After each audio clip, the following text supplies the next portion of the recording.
Bonjour, good day everyone. We're here again to celebrate the 70th anniversary of the college.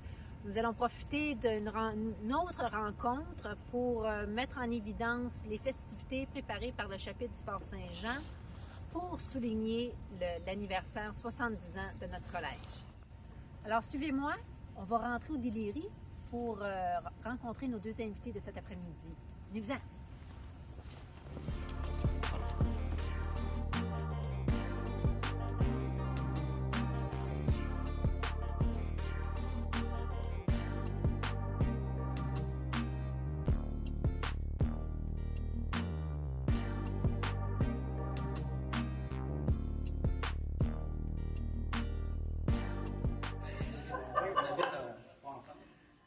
Alors, bonjour Yann et Danick. Messieurs, dames, cet après-midi, on va découvrir les lofts devenus profs. Les personnes qu'on va passer en entrevue ont des choses en commun. Ils sont professeurs, ils ont commencé il y a quelque temps comme élèves officiers et sont par la bande membres de l'Association des anciens et anciennes des collèges militaires royaux. Donc, sans plus tarder, je vous présente Yann Parenteau, numéro de collège 20-22-8, année d'entrée 1991, et Danick Parenteau, 26-5-7, année d'entrée 92, tous deux diplômés du Collège militaire royal du Canada. La même année. La même année, effectivement. Donc, vous allez vous apercevoir qu'en plus des trois choses que j'ai mentionnées tantôt, c'est des frères. Alors, on va commencer par la première partie. Aujourd'hui, vous êtes professeur au Collège militaire royal de Saint-Jean, et ce, depuis combien d'années? Danick est arrivé avant moi En 2008, pour moi, donc août 2008 dans son cas, moi janvier 2009. Donc on y enseigne depuis ce temps-là. En fait, au moment de la réouverture, parce qu'au moment où on a rouvert le collège, on a rajouté une année avant l'ouverture universitaire comme telle. On a procédé à certaines embauches. Moi, j'étais dans la première vague d'embauches, puis immédiatement après la session d'après, Yann est entré. Moi, j'étais professeur de l'Université d'Ottawa avant, ici, donc avant de passer au Collège militaire, où j'étais très heureux de retrouver l'institution. La même chose pour Yann, je suis certain qu'il était heureux de retrouver cette institution. Puis à ce moment-là, on était que, sans être un cégep, on enseignait qu'au cycle collégial. On a retrouvé notre statut universitaire il y a 4 ans à peine maintenant. Donc, tout était à refaire comme institution. Le campus était le même, donc l'essentiel des édifices était le même. Mais on a fait qu'une partie du campus, parce que le campus est occupé encore aujourd'hui par l'Institut Robert Rothschild, donc qui enseigne à des sous-officiers supérieurs. Les élèves aussi proviennent encore avec eux, qui fait en sorte que, évidemment, la réalité est un peu différente. Là, ça doit changer. Mais sinon, c'est le même genre. C'est une salle de classe. Ça nous rappelle des bons souvenirs quand on est arrivé en 2009. On avait toute une histoire avec telle salle de classe, la bibliothèque, l'institution. De très bons souvenirs. Génial, génial. Donc, si je fais un calcul rapide, ça fait à peu près 12 ans depuis l'année que vous avez diplômé de RMC Kingston pour vous retrouver ici comme professeur au Collège militaire. Donc, 12 ans, c'est ça? Après, oui. Si je ne me trompe pas, ça résonne. C'est un chiffre important avec un certain patron que vous avez côtoyé, je pense. Oui, avec un patron, oui. Qui devrait nous écouter, je pense qu'il va être heureux d'apprendre. Je ne pouvais pas passer sous silence l'importance de ce lien-là, mettons. Mais aussi, il faut dire, à l'embauche, on était heureux de trouver l'institution, mais on était surtout heureux qu'elle rouvre ses portes, parce que quand nous, on est partis, on était ici au Collège militaire à Saint-Jean lorsqu'on a fermé l'institution en 1995, donc on a dû terminer les études à Kingston, au Collège militaire royal du Canada. Donc pour nous, quand moi j'ai terminé mes études ici, et je poursuis mes études à la maîtrise au doctorat, mais c'était impossible pour nous d'imaginer qu'on puisse revenir un jour comme professeur au Collège militaire royal de Saint-Jean, parce que l'institution n'existait plus à ce moment-là. Donc, quand on a procédé à l'ouverture, je me rappelle, on était avec des amis, d'ailleurs, le secrétaire général Yves Trottier, on était en voiture avec lui, et à la radio, on a entendu qu'on rouvrait le collège militaire. Et à ce moment-là, moi, je terminais ma thèse, et je me disais, ça serait génial si un jour je pouvais y revenir, mais cette fois-ci comme professeur ici. Génial, génial. Mais là, je veux juste faire un petit clin d'œil du numéro 12. Quand même, les messieurs, là, on le sait qu'il y avait quand même, je ne sais pas, peut-être 12 professeurs, 12 classes au début, 12 tables, 12 bureaux, c'était tout bien enligné. Il y avait surtout l'ancien lieutenant général Michel Maisonneuve, donc il j'avais commandé le 12e régiment blindé. J'étais un officier blindé à l'époque. Il insistait beaucoup sur son parcours militaire. Il y avait toute une feuille de route derrière lui, Michel Maisonneuve, quand il est arrivé, comme directeur des études, donc il se trouvait le chef de la militaire, sans être recteur, parce qu'on n'était pas à l'université. J'ai joué un rôle central dans la réouverture parce que, on avait tout à reconstruire. Mais reconstruire sur la base de rien essentiellement parce qu'on ne retrouvait pas le statut qu'on avait quitté en 1995. C'est une autre institution qui naissait à ce moment-là. C'est le même campus, la même appellation, Collège militaire royal de Saint-Jean, mais avec une fonction assez différente qui consistait dans ce cas-ci à enseigner qu'au cycle collégial dans les 2 grands programmes en sciences humaines. Donc en gros, c'était très limité notre statut et on procédait à un bon nombre d'embauches. Mais c'était une période très intéressante parce que justement, on avait tout à construire. Et ce qui est intéressant aussi pour les élèves aussi, donc c'était des jeunes, ils arrivaient ici, la plupart d'eux n'avaient pas connu, le collège militaire en 1995, ils étaient tous à peu près nés à peu près à ce moment-là. On leur expliquait, nous, comment c'était à l'époque, et ainsi de suite. Et eux, à cet âge-là, à l'époque, pour eux, les années 70 ou les années 90, ça avait à leur esprit. Donc, on insistait beaucoup sur notre expérience au collège militaire, ce qu'on avait retiré de cette expérience-là. Et eux, leur défi, c'était d'une certaine façon de recréer l'atmosphère qui n'existait plus, certaines traditions, par exemple. Ils ont été assez bons, en fait, pour remettre en place certaines traditions, recréer une vie à plus petite échelle à niveau j'insiste, parce que à l'époque, même l'escadre des officiers était composé à peu près 200 élèves officiers. Ouais, même les premières années, on était en bas de 200 élèves officiers. Donc, ça restait être plus petit par rapport à la dernière parade où ici, on était 600, 635 à peu près au collège militaire dans les années 90. Donc, quand même le tiers, et surtout, non seulement le tiers, mais seulement des élèves officiers qui étaient en année préparatoire massivement, ou première année seulement. Donc, ça faisait seulement la moitié des élèves officiers qui étaient ici au collège, en fait, ne passaient qu'une seule année. Donc, évidemment, pour recréer des traditions, installer des nouvelles traditions, ça prend plus de temps, parce qu'évidemment, ils sont là trop court. Leur temps de séjour est trop court par rapport au passage qui était le nôtre à l'époque, de 4 ou 5 ans. Toi, Danick, moi je me souviens que Yann était blindé, mais toi, Danick, c'était. Moi, je suis officier d'infanterie. OK. Moi, c'est plus ce que j'aime dire. Ah, OK. Mais bon, j'ai pas servi. J'ai fait ma formation comme officier de commandant de peloton d'infanterie démonté. J'ai rencontré de très bons camarades de classe qui sont infanterie aujourd'hui. Mais j'ai pas servi après parce que je suis parti pour faire des études. OK. Donc, c'est toi qui devrais avoir le numéro 22 dans ton numéro de collège et non ton frère. Exactement, oui. Mais c'est bon parce que là, ça arrive les deux ensemble, fait que ça fait un petit partage familial harmonieux. C'est bien ça. Là, je vais vous poser 3 questions chaque. Puis, vous allez me répondre en tant que professeur aujourd'hui. Puis après ça, vous allez vous donner un flashback. Puis vous allez répondre, si vous permettez, votre souvenir d'élève officier. Donc, ma première question, je vais commencer avec Yann. En tant que professeur, qu'est-ce qui vous fait que vous vous levez le matin? Moi, j'aime beaucoup le rapport qu'on a avec les élèves officiers. Les classes sont petites. On connaît bien les élèves officiers. Les élèves officiers à qui j'ai enseigné 3 différents cours sur une période de 2 voire 4 ans, fait en sorte que, évidemment, on vient qu'à bien les connaître. J'aime bien, moi, cette proximité-là. Souvent aussi, les élèves officiers aiment bien parler avec nous de notre expérience comme élève officier, mais aussi de ce qu'on fait à l'extérieur. Le métier de professeur d'université est assez méconnu, autant chez les élèves officiers que chez l'éducation civile en général. Et les militaires, ouais. Et on dit, mais qu'est-ce que vous faites? Tu fais de la recherche, mais qu'est-ce que vous faites? Moi, j'aime bien ce rapport-là de proximité, puis aussi de jouer un rôle plus large que juste celui d'enseignant. Donc voilà pourquoi on était, avec moi, très impliqués dans différentes activités, bien sûr, de différents clubs, par exemple. On fait à toutes les années, désormais, un voyage d'études à Londres et Paris. Donc, j'avais initié ça en 2011, ce premier voyage-là. J'avais obtenu des fonds de la Fondation des écoles militaires du Canada. Auquel on a ajouté le voyage Bruxelles-Berlin, que j'ai organisé la première il y a 3 ans. Donc, c'est le genre d'activité moi, j'aime bien faire ça. Donc, c'est pas juste enseigner, mais c'est ce rapport de proximité privilégiée qu'on a avec eux qui fait en sorte qu'on peut faire d'autres activités que juste enseigner ici. Quand le que je fasse, c'est tellement ma table. J'ai étudié en 4 universités différentes. Et au final, c'est ici que je me retrouve, la première. Ma préférée d'une certaine façon. Okay. La deuxième, on va laisser le frère répondre. Hein? Ben, je ne serais pas très What makes you a cadet as an officer cadet? As an officer cadet. But Actually, fine. that's interesting because officer cadets here are at the college and they enjoy different parts, different elements of the program offered at the college. Yet and I were quite, I would say, quite good at school, and I would say even myself, I put a lot of my efforts in the school.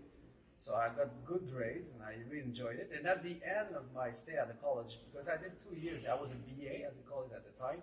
So I didn't do the preparatory year. I was enrolled straight in first year because I had done 1 year of CEGEP before. So I did 2 years in Saint Jean and 2 years in Kingston.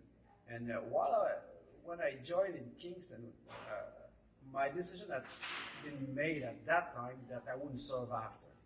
So I wasn't that too keen in putting lots of effort in the military pillar at that time. I was doing well. I was, for example, I was the commanding officer of the color party in Kingston. So on the parade, I was good at drill. Being the drill. It was fun. I like drill too. Just for fun.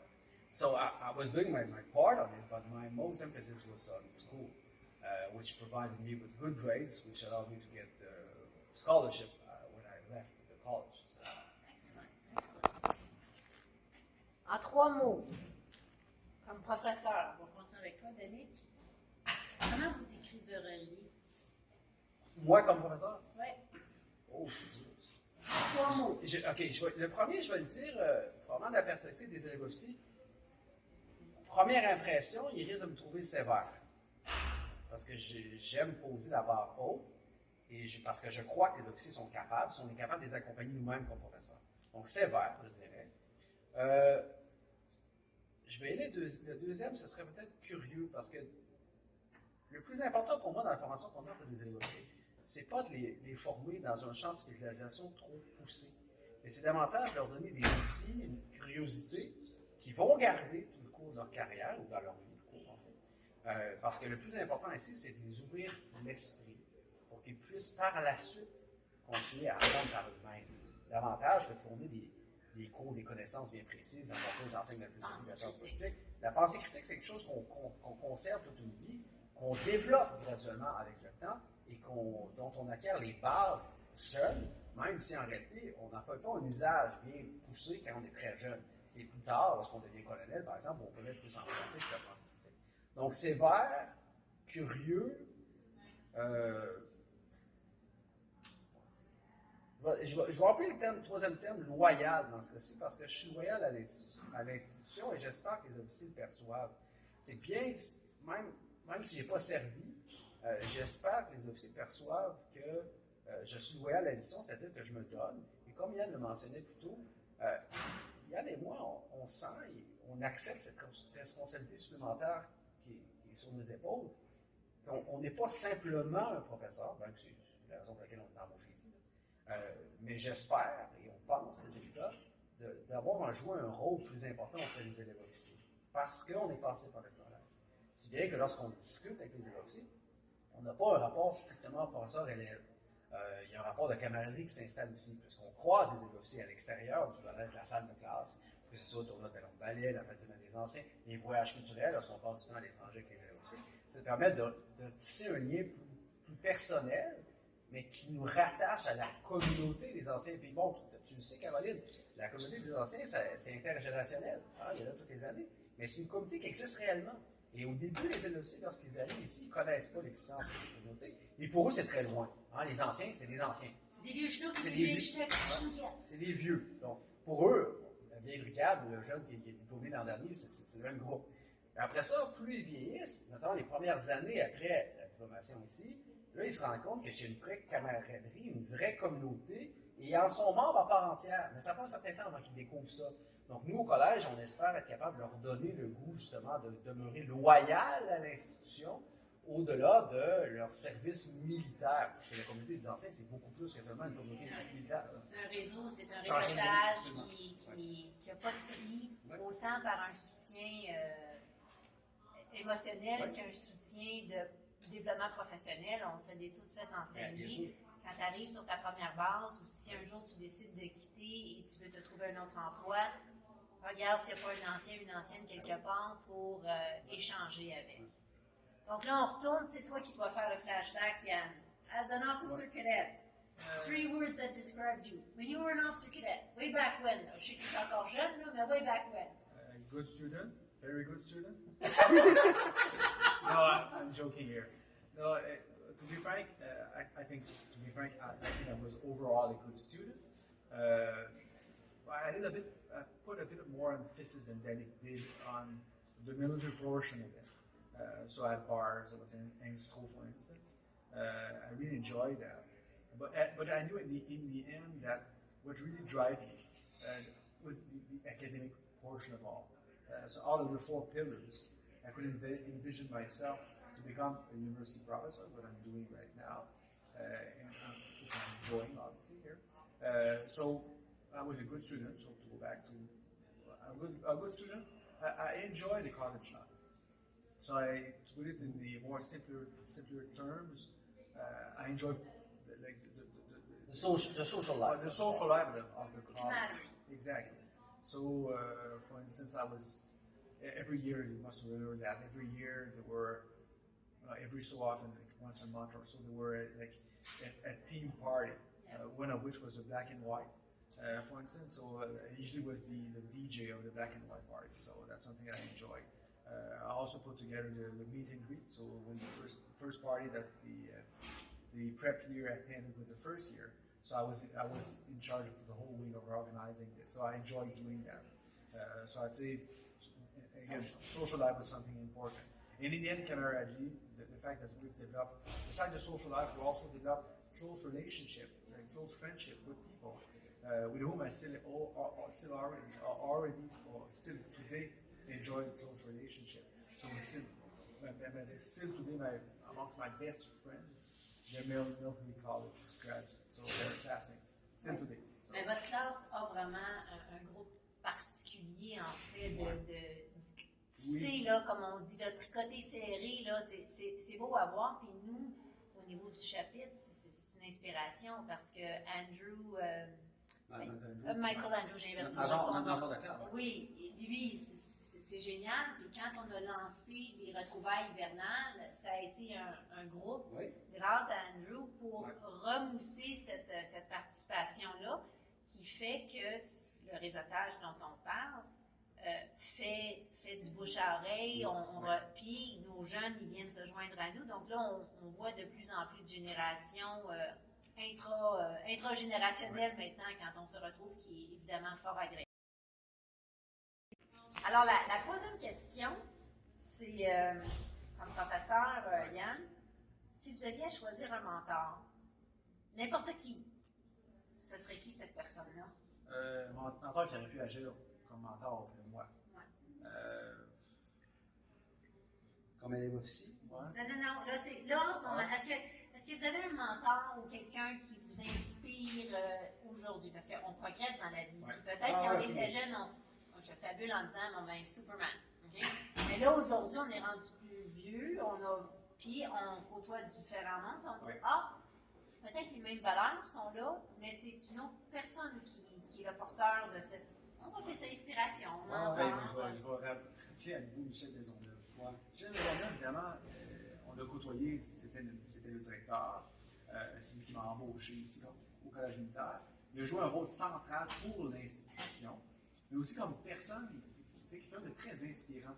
Il avait beaucoup d'expérience militaire, mais aussi il avait évolué dans différents milieux, dans le milieu de la diplomatie militaire par exemple, de telle sorte qu'il avait développé beaucoup d'habiletés sociales, il avait une très belle culture générale. C'était pas un militaire traditionnel, au sens péjoratif du terme ici j'entends. Il était très inspirant. C'est quelqu'un qui aimait la vie, de son blagueur. Donc autant il était capable d'être sérieux, puis des fois de se fâcher, puis d'imposer ses vues. Mais aussi, cette même personne était capable de revenir sur ses positions, puis de blaguer. Tu sais, c'est quelqu'un, j'imagine avoir été au collège avec lui aussi serait fort probablement décrit comme étant quelqu'un appartenant au groupe social. Donc, est-ce qu'il faisait la fête, et ainsi de suite. Je trouve que ça, c'est important au quotidien. Tu sais, au final, notre mandat est très important, celui de former de jeunes élèves officiers. C'est difficile, le collège militaire, la formation structurée sur les 4 piliers, c'est un passage exigeant, mais il reste qu'au final, il faut que ce soit agréable. Sans quoi, 5 ans, 5 ans assis sur un banc d'école, ça va être long. Lui, il avait bien compris ça. Il était ça parce que souvent, il était capable de, justement, quand ça avait tendu les discussions, il était capable de ramener ça, faire une blague, et tout. Mais qui était très, très inspirant. Et à nous, j'insiste, comme personne qui a fait beaucoup pour le collège militaire, mais là, comme mentor dans ce cas-ci, lui, plus 1 à 1, je trouve que comme personne, il était très inspirant. Danick, là, moi, je te renvoie à la jeunesse, là. Quand tu étais élève officier, est-ce que dans ta tête, à toi, tu avais identifié quelqu'un que tu voulais qu'il soit ton mentor ou qui t'inspirait? En fait, les mentors auxquels je pense, c'est peut-être pas une seule personne, mais ce qui m'avait beaucoup impressionné quand je suis arrivé ici au collège militaire, c'était les professeurs civils davantage que les militaires. Yann et moi, on avait été dans les cadets auparavant, donc on connaissait déjà un peu la culture militaire, sans être militaire à l'époque. Donc pour nous, c'était pas tellement un choc, contrairement à certains de mes camarades civils qui arrivaient, là, ils découvraient le monde militaire, qui était un monde qu'on m'en évidemment. Donc pour moi, on était plus familier déjà avec l'institution militaire.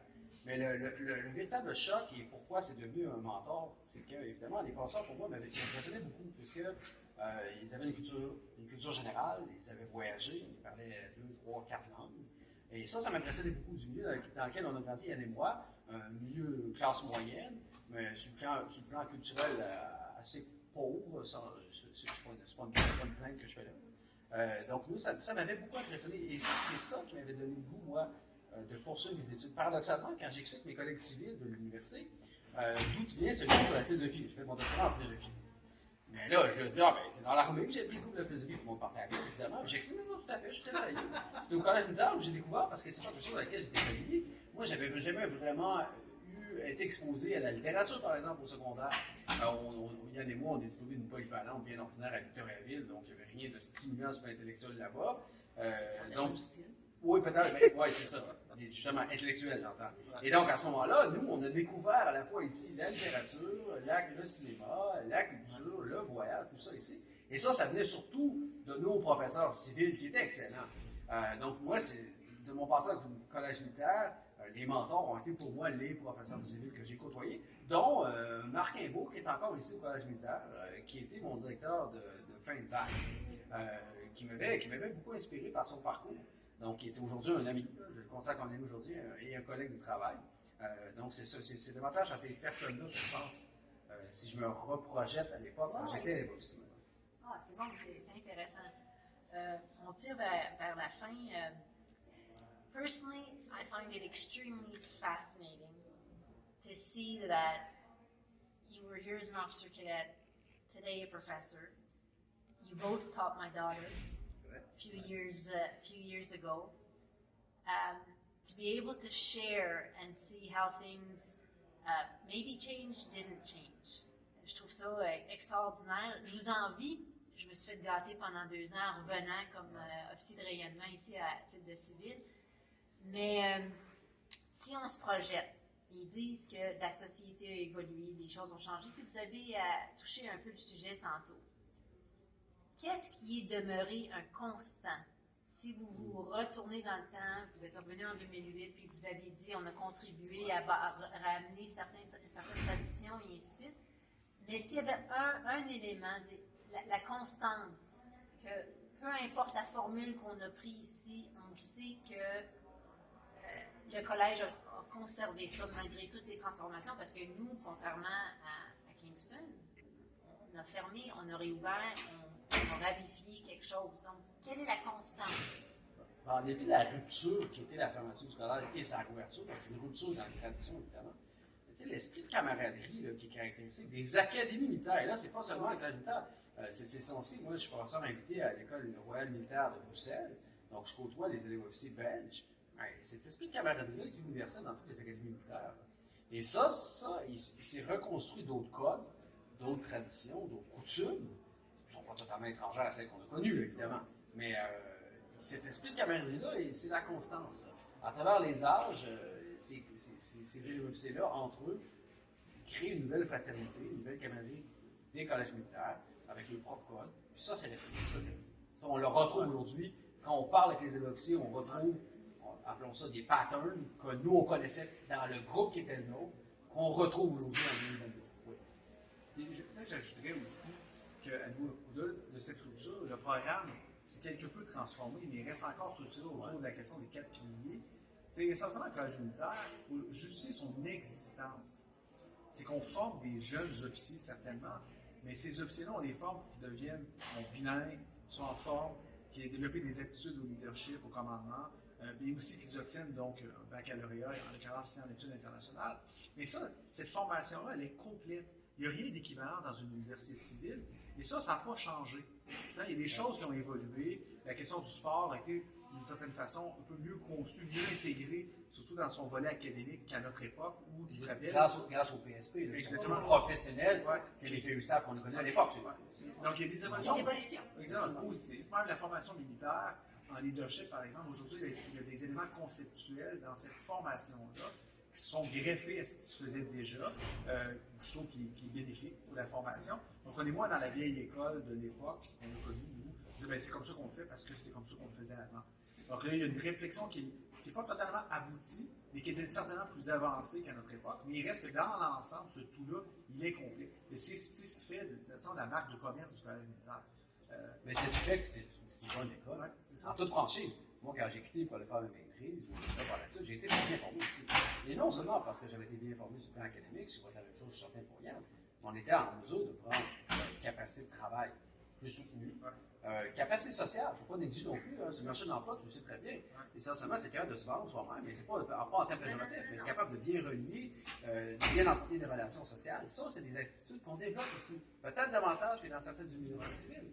Après ça, sur le plan physique, non, on ne va pas nier le fait que de maintenir une bonne forme physique, ça aide, peu importe le métier qu'on exerce par la suite. Même comme moi, comme professeur d'université, moi, en toute franchise, je pourrais très bien ne faire aucune activité physique parce que j'aime mon travail. Non, c'est pas vrai. Parce que le travail intellectuel qui est le nôtre exige le fait d'être en forme physique, me permet de mieux travailler sur le plan intellectuel, mais nous permet de pouvoir délivrer de meilleurs cours en classe, parce que enseigner, c'est essentiellement donner un spectacle.